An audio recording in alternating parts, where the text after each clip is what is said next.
नमस्ते। कैसे हैं आप लोग? आज हम लोग देखेंगे कि 11th क्लास में फिजिक्स जो है कितने मार्क्स का आता है और उसका चैप्टर कौन-कौन सा है और उसमें चैप्टर में कौन-कौन सा टॉपिक है ऐसा जो कि हमको मोस्ट इम्पोर्टेंट है और हमारे लिए आगे चल कर के वो इम्पोर्टेंट है। देखते रहिए, पहला क्वेश्चन हम पढ़ते हैं। सबसे पहले हम ये जान लेते हैं कि सिलेबस कहते किसको हैं। सिलेबस क्या है? Syllabus is a summary of topics which will be covered during an academic course, lecture or text. आपको एक ड्यूरेशन में, एक टाइम पीरियड में जितना सारा टॉपिक्स आपको कवर कराया जाता है उसी को हम सिलेबस कहते हैं।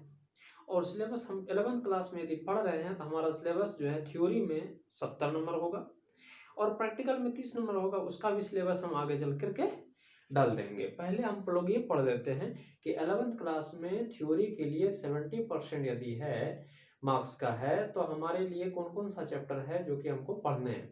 तो पहला चैप्टर आता है physical world and measurement. Physical world यहाँ पर आप लोग देख सकते हैं, फिजिकल वर्ल्ड एंड मेजरमेंट। यकीन मानिए फिजिकल वर्ल्ड एंड मेजरमेंट को, सबसे पहले फिजिकल वर्ल्ड को यदि आप पढ़ते हैं तो 100 में 110% ये दावा है फिजिक्स में इंटरेस्ट आपका जग जाएगा सदा सदा के लिए। इसलिए physical world most important chapter है और ज्यादातर जगह पर जो है इसको स्किप कर दिया जाता है। फिजिकल वर्ल्ड में हम लोग बहुत कुछ पढ़ते हैं, बहुत कुछ। ये शब्द हमारे लगता है ये छोटा पड़ जा रहा है। इसमें हम लोगों को ये पढ़ना होता है कि फिजिक्स क्या कर सकता है। सबसे पहले यदि इलेक्ट्रॉन से छोटा पार्टिकल नहीं है। इलेक्ट्रॉन से लेकर के इस ब्रह्मांड का जो रहस्य है उसका हमको एस्टिमेट बताया जाता है किसमें? ये आपका फिजिकल वर्ल्ड में। फिजिकल वर्ल्ड हमको ये सिखाता है कि क्या हमको एटीट्यूड रखना है फिजिक्स के प्रति, विज्ञान के प्रति, साइंस के प्रति, केमिस्ट्री के प्रति हमको क्या एटीट्यूड हमारा होना चाहिए। इसमें जो भी आपके सामने, आपके नजर के सामने हो रहा है घटित, उसमें आपका फिजिक्स है और उसका जवाब इसी फिजिक्स में आपको मिलेगा। फिजिकल वर्ल्ड हमको ये बताता है इसका स्कोप क्या है, फिजिक्स क्या कर सकता है, कि इसका स्किल क्या होता है, इसका स्केल क्या होता है, इसके स्किल से हम क्या कर सकते हैं। उसके बाद जैसा कि आप लोग जान रहे हैं मेजरमेंट है। मेजरमेंट में आपको मापना है। कोई भी चीज दुनिया में, कोई भी चीज है तो उसका कोई ना कोई माप है और फिजिक्स का काम ही है कि किसी भी चीज का मेजरमेंट निकालना, उसको मेजर करेंगे। कोई भी चीज उसके हाथ में आया, फिजिक्स के नजर में आया, जैसे पार्टिकल आया या फिर ऑब्जेक्ट आया या फिर लाइट आया, तो उसका मेजरमेंट फिजिक्स अपना पैरामीटर लगाता है उस पर। ये है हमारा मेजरमेंट। मेजरमेंट में दो तरह का हो जाएगा, एक फंडामेंटल है, डेराइव, बात की बात है, लेकिन हमारा ये चैप्टर है, हमको इसको पढ़ना है। उसके बाद आता है हमारा काइनेमेटिक्स। इतना सा जानिए, काइनेमेटिक्स में जो भी आप पढ़ते हैं उसको आप बाकी चैप्टर में अप्लाई करते हैं, उसको निकालते हैं। जैसे मान लेते हैं काइनेमेटिक्स एक छोटा सा टॉपिक है काइनेमेटिक्स, उसमें कहने का मतलब पूरा मैथमेटिकल टर्म। जैसे यदि हम एक टॉपिक का बात करते हैं, है तो काइनेमेटिक्स में बहुत सारा, यदि हम काइनेमेटिक्स के एक टॉपिक का बात करते हैं, मान लेते हैं वेलोसिटी, हमने पढ़ा कि वेलोसिटी काइनेमेटिक्स में हमको पढ़ना है कि वेलोसिटी के बारे में। मतलब वेलोसिटी क्या है? The rate of change of displacement velocity है।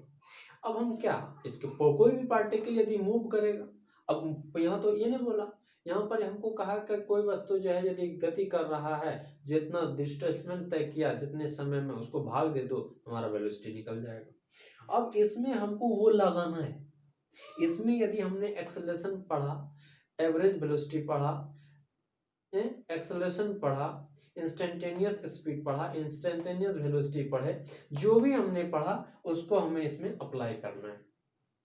इसके बाद आता है laws of motion and friction. नाम ही जैसा है, इसमें सारा चीज इसमें यूज होगा। एक्स्ट्रा क्या है, वो कब यूज होगा, किसके बाद यूज होगा, तो इसमें लॉज ऑफ मोशन में हमारा यूज होता है जैसे न्यूटन्स लॉ। बेसिकली हम न्यूटन्स लॉ के बारे में इसमें हम पढ़ते हैं, न्यूटन का तीनों नियम और तीनों इक्वेशन, उसको पढ़ लेते हैं, हमारा लॉज ऑफ मोशन खत्म हो जाता है। उसके बाद आता है फ्रिक्शन।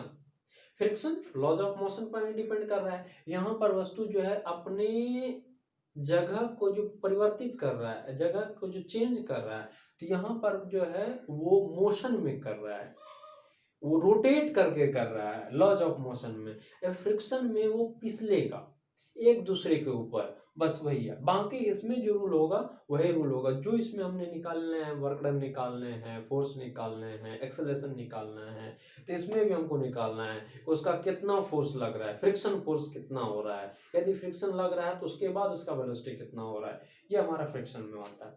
उसके बाद अगला चैप्टर होता है हमारा वर्क पावर एनर्जी, चौथा चैप्टर है। वर्क पावर एनर्जी में हम लोग क्या पढ़ते हैं? वर्क पावर एनर्जी, जैसा कि वर्क है, वर्क क्या होता है, काम क्या होता है, तो हमें मालूम है फोर्स और डिस्टेंस का जोड़, फोर्स इनटू डिस्प्लेसमेंट, इसको हम क्या कहते हैं? फोर्स कहते हैं। सॉरी, फोर्स ने डिस्प्लेसमेंट वो वर्क कहते हैं।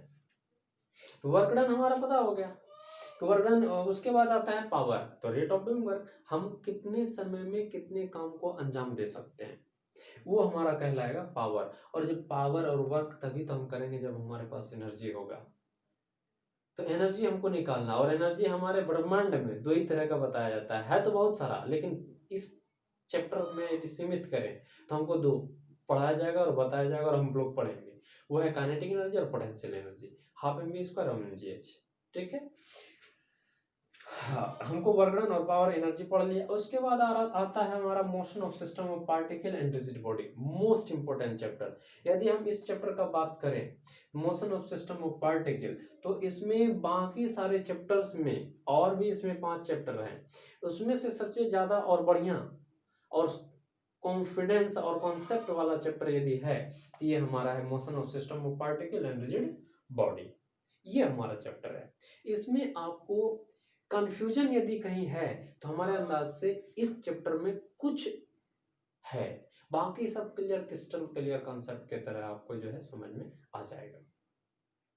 इसमें पढ़ते कोई भी सिस्टम है, जैसे इंजन ले लिए, पृथ्वी ले लिए, मून ले लिए, मार्स ले लिए, जुपिटर, कोई भी अर्थ से लेकर के यूनिवर्स तक कोई भी ऑब्जेक्ट है, उसको उसका बोलेंगे क्या कि उसका मास जो है किसी एक सेंटर पर अवस्थित है, स्थित है, जिसको कहते हैं सेंटर ऑफ मास।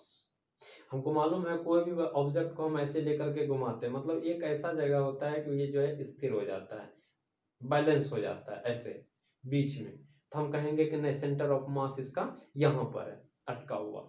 उसके बाद हम पढ़ते हैं रिजिड बॉडी के बारे में भी। रिजिड बॉडी है, अर्थ क्या है? रिजिड है, ठोस है, उसको मोड़ेंगे तो मुड़ जाएगा क्या? नहीं।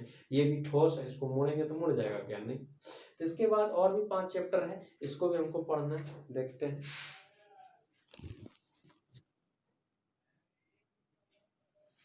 अगला चैप्टर हमारा है gravitation. Gravitation most important chapter, gravitation, गुरुत्वाकर्षण। इसमें हम लोगों को ये पढ़ते हैं कि पृथ्वी पे ऊपर यदि हम जाएं, अर्थ के नीचे हम आए, तो हमारा वेट में क्या डिफरेंस होगा। यदि कोई भी वस्तु को प्रोजेक्ट करते हैं यहाँ से, तो इसके वेलोसिटी कितना होता है, हाँ? यदि कोई वस्तु को कितना स्पीड डाल देंगे कि वो जो है अब वो फिर से पृथ्वी पर लौट करके नहीं आएगा। ग्रेविटी, इसमें पूरा पृथ्वी के बारे में हम लोग को पढ़ना है। पृथ्वी पर यदि है हमारा वायुमंडल, चारों तरफ पृथ्वी पर है, जहाँ पर पृथ्वी पर जीव जंतु व्यस्त करते हैं, कहने का मतलब यहाँ पर वायुमंडल है, इसके और कोई भी जगह ऐसा प्लेनेट नहीं है जहाँ पर ऐसा जीव जंतु वगैरह सब रहे, पेड़ पौधे रहे, ऐसा कुछ है ही नहीं, जहाँ तक अभी तक साइंस का इन्वेंशन है, खोज है जहाँ तक। उसके बाद ग्रेविटेशन के बाद हमारा चैप्टर आता है properties of bulk matter. Properties of bulk matter, मतलब बल्क मैटर कहने का मतलब लिक्विड और सॉलिड और गैस तीनों, जिसमें थोड़ा द्रव्यमान है जो स्थान घेरता है, जिसमें कुछ वॉल्यूम होता है, वो बल्क मैटर। हमको इसमें पढ़ना है कि सॉलिड पर यदि हम फोर्स लगाते हैं तो उसमें क्या क्या परिवर्तन होता है, लिक्विड पर यदि फोर्स लगता है तो उसमें क्या परिवर्तन, और गैस, बस। और फिजिक्स का क्या क्या अपना पैरामीटर लगाएगा, चाहे वो लिक्विड हो, सॉलिड हो, कोई भी इंस्ट्रूमेंट हो, यहाँ तक पृथ्वी पर लगा सकता है, तो सॉलिड लिक्विड तो इधर जनरल सी बात है।